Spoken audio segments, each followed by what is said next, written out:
Hello, I'm Ngamisile Pamela Ngubane, and this is the Entity Dynamics podcast. Entity Dynamics is a culture development consultancy where we believe that culture creates behavior and behavior creates reality. So, why culture development? Why do I think that culture development is important? Well, I've touched on it, but I was just thinking about, maybe for myself as well and for my viewers to just get more into it because I think it's important to justify your line of reasoning. And the reason why is because culture forms the bedrock of your moral system, right? Your culture, it informs and is informed by your worldview, you know. So your worldview is how you see the world, um, how you see um, the creator, the planet, your fellow human beings. And then your culture, I think, is how you see yourself in relation to everything around you, right? And then it will determine how you then express yourself. And then one of the expressions of your culture is your morality, right? And I think one of the things I was thinking about, like why culture development is important, is because our culture will determine, like I say, our morality. And it is how we see ourselves in this world, right? And then it will inspire how we behave. Okay. So, one of the things I was thinking about, Ne, is what is our view on maturity? Okay. Like when we say someone is mature, how do we see maturity? Do we see maturity as adulting successfully? You know, or do we see maturity as wisdom? You know, because I think whatever we define as maturity, right? Uh, though that is what we will see as appropriate role models for our children. Okay, so and the young people around us in our society. So I'm asking this because, as I observe from my vantage point, is that we tend to think that successful adulting equals maturity. And one of the markers of successful adulting, as far as I can see in our society, is the ability of someone to earn money and large amounts of it, and to be successfully, um, not successfully, to be liked and to be famous and looked up to as a star by a lot of people. So a celebrity. So someone who's a celebrity who's very wealthy, I think in our society, we see that person as mature because we see them as successfully adulting. And why do I say we see that person as mature? This is why. How many times have you seen the most random celebrity who doesn't know anything, okay, about the world and current affairs being given a whole platform to talk about world issues? Like, just because this person is famous for doing something, we assume that they have the wherewithal to comment about world issues or social issues or politics, diplomacy, you know, um, national health crises. It's weird for me because it's like this person is a football player or this person is a musician or this person is an actor or an actress. Why do you assume that they are able to elucidate on these very deep and complex issues? They haven't studied these things. They're not experts in these things. They're actual experts on these things that you could be asking these questions to get a proper answer.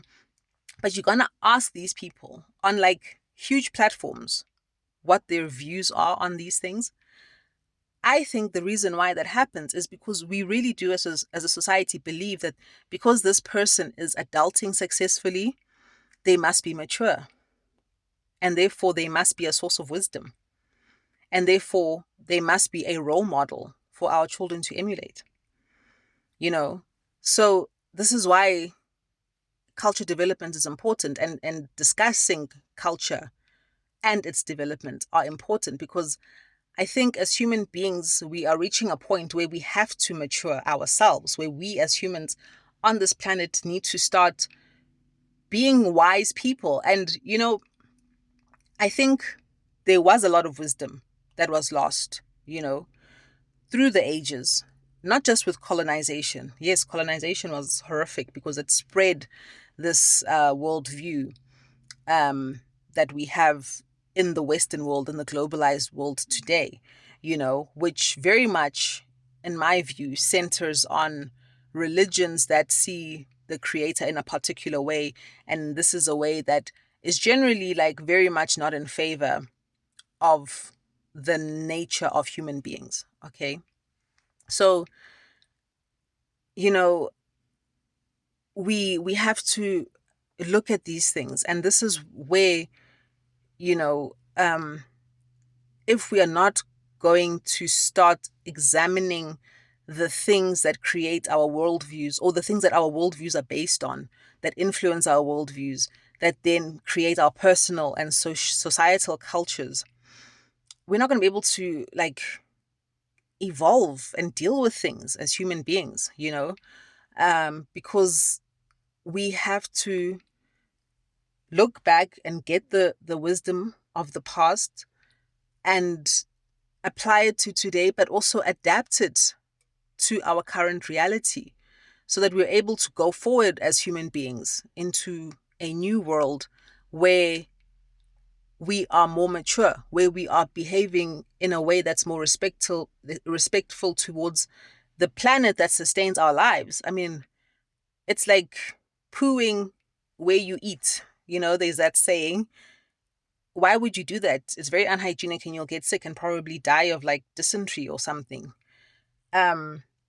It's just basic hygiene. So we are very unhygienic. And for me, that lack of hygiene, it's something which is very immature. Like, we have this saying like someone is childish because we somehow assuming that children are not functioning properly.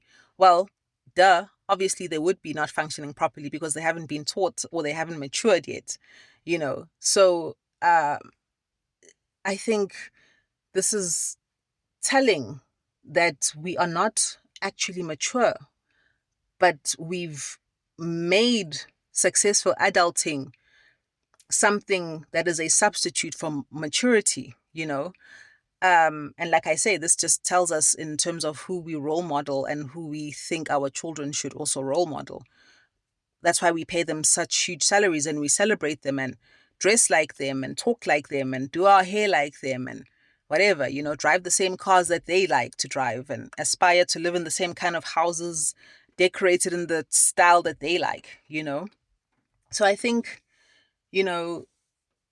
as we mature as humans, we will probably, well, not probably, I think definitely as we mature as humans, we will start to seek people who are actually truly wise to be the people that we emulate. But that maturity, just like a child who has to be taught, okay, if you want to poo, you have to go poo over there in the toilet. Or, if you're living super rustic life, there's a patch there in the garden where you poo.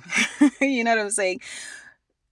Your child has to be taught by you, And so I think we also need to look back to the systems that taught us, like Ubuntu, how it is that we should be living together as human beings, how we should be living with the earth, and applying it to today.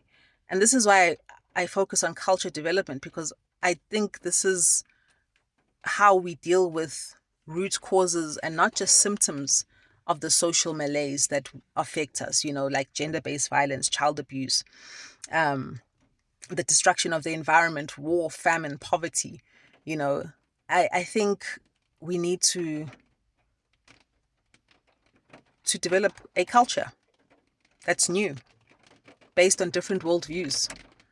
You know what I'm saying? And those different worldviews are not going to develop themselves. They're not going to fall out of the sky. We have to conceptualize them and be serious about that, because, it's our reality that we are forming with negative worldviews, and it's our reality that we need to reform in order to have better lives.